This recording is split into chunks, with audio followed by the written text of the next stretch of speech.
Welcome to Manepata.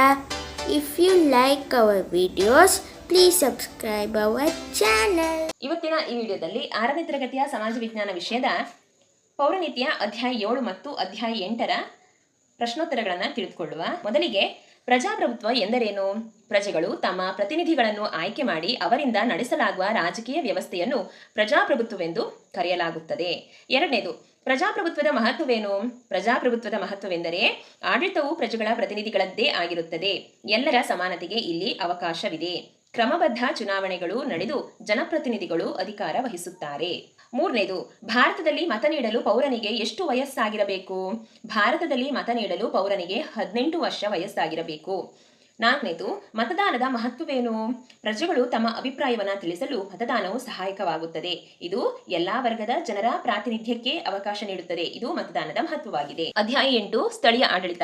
ಮೊದಲನೇದು, ಸ್ವಯಂ ಆಡಳಿತ ಪದ್ಧತಿಯ ಮುಖ್ಯ ಉದ್ದೇಶಗಳು ಯಾವುವು? ಸ್ವಯಂ ಆಡಳಿತ ಪದ್ಧತಿಯ ಮುಖ್ಯ ಉದ್ದೇಶಗಳೆಂದರೆ ಗ್ರಾಮಗಳಲ್ಲಿ ಸ್ವಯಂ ಆಡಳಿತವನ್ನು ಸ್ಥಾಪಿಸುವುದು, ಪಂಚಾಯಿತಿಗಳಲ್ಲಿ ಮೀಸಲಾತಿ ನೀಡುವ ಮೂಲಕ ಪರಿಶಿಷ್ಟ ಜಾತಿ ವರ್ಗ, ಹಿಂದುಳಿದ ಜಾತಿ ವರ್ಗ ಮತ್ತು ಮಹಿಳೆಯರ ಸಬಲೀಕರಣ, ಸ್ಥಳೀಯರಿಂದಲೇ ಅಭಿವೃದ್ಧಿ ಕಾರ್ಯಗಳ ಅನುಷ್ಠಾನ, ಅಧಿಕಾರವನ್ನು ಹಂಚಿಕೊಳ್ಳುವ ಮೂಲಕ ಆಡಳಿತವನ್ನು ಚುರುಕುಗೊಳಿಸುವುದು ಇವುಗಳು ಸ್ವಯಂ ಆಡಳಿತದ ಮುಖ್ಯ ಉದ್ದೇಶಗಳಾಗಿವೆ. ಗ್ರಾಮ ಸಭೆಯ ಸದಸ್ಯರು ಯಾರಾಗಿದ್ದಾರೆ? 18 ವರ್ಷಕ್ಕೆ ಮೇಲ್ಪಟ್ಟ ಎಲ್ಲರೂ ಗ್ರಾಮ ಸಭೆಯ ಸದಸ್ಯರಾಗಿರ್ತಾರೆ. ಮೂರನೇದು, ಪಂಚಾಯಿತಿಗಳಲ್ಲಿ ಯಾವ ಯಾವ ವರ್ಗದವರಿಗೆ ಮೀಸಲಾತಿ ಇದೆ? ಪಂಚಾಯಿತಿಗಳಲ್ಲಿ ಪರಿಶಿಷ್ಟ ಜಾತಿ ಪಂಗಡ, ಹಿಂದುಳಿದ ವರ್ಗಗಳು ಮತ್ತು ಮಹಿಳೆಯರಿಗೆ ಮೀಸಲಾತಿ ಇದೆ.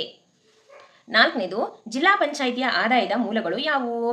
ಜಿಲ್ಲಾ ಪಂಚಾಯಿತಿಯ ಆದಾಯದ ಮೂಲಗಳೆಂದರೆ ಜಿಲ್ಲಾ ಅಭಿವೃದ್ಧಿ ಕಾರ್ಯಗಳಿಗೆ ಸರ್ಕಾರ ನೀಡುವ ಅನುದಾನ ಮತ್ತು ಸಾಲವನ್ನೆತ್ತಿ ಪಡೆದ ಹಣ, ತೆರಿಗೆ, ಬಾಡಿಗೆ ಮತ್ತು ಸೇವಾ ಶುಲ್ಕಗಳ ಮೂಲಕ ಸಂಗ್ರಹಿಸಿದ ಆದಾಯ ಇವುಗಳೆಲ್ಲವುಗಳು ಜಿಲ್ಲಾ ಪಂಚಾಯಿತಿಯ ಆದಾಯದ ಮೂಲಗಳಾಗಿವೆ. ಐದನೇದು, ನಮ್ಮ ರಾಜ್ಯದಲ್ಲಿ ಮಹಾನಗರ ಪಾಲಿಕೆಗಳನ್ನು ಹೊಂದಿರುವ ನಗರಗಳು ಯಾವುವು? ನಮ್ಮ ರಾಜ್ಯದಲ್ಲಿ ಮಹಾನಗರ ಪಾಲಿಕೆಗಳನ್ನು ಹೊಂದಿರುವ ನಗರಗಳೆಂದರೆ ಬೆಂಗಳೂರು, ಹುಬ್ಬಳ್ಳಿ ಧಾರವಾಡ, ಮೈಸೂರು, ಮಂಗಳೂರು, ಬೆಳಗಾವಿ, ಗುಲ್ಬರ್ಗ, ಬಳ್ಳಾರಿ, ದಾವಣಗೆರೆ, ತುಮಕೂರು, ಶಿವಮೊಗ್ಗ. ಆರನೇದು, ಮಹಾನಗರ ಪಾಲಿಕೆಗಳ ಆದಾಯದ ಮೂಲಗಳನ್ನು ಹೆಸರಿಸಿ. ಮಹಾನಗರ ಪಾಲಿಕೆಗಳ ಆದಾಯದ ಮೂಲಗಳೆಂದರೆ ರಾಜ್ಯ ಸರ್ಕಾರ ನೀಡುವ ಅನುದಾನ, ಸೊತ್ತಿನ ತೆರಿಗೆ, ನೀರು ಸರಬರಾಜು ಕರ, ಆರೋಗ್ಯ ಕರ, ವಿದ್ಯಾಕರ, ವಾಚನಾಲಯ ಕರ, ಭಿಕ್ಷುಕರ ಕರ, ಅಗ್ನಿಕರ ಹಾಗೂ ಇನ್ನಿತರ ಕರ ಮತ್ತು ಬಾಡಿಗೆಗಳು ಅಂದರೆ ಸಂಗ್ರಹವಾಗುವಂತಹ ಹಣಗಳು ಇವುಗಳೆಲ್ಲ ಮಹಾನಗರ ಪಾಲಿಕೆಗಳ ಆದಾಯದ ಮೂಲಗಳಾಗಿವೆ.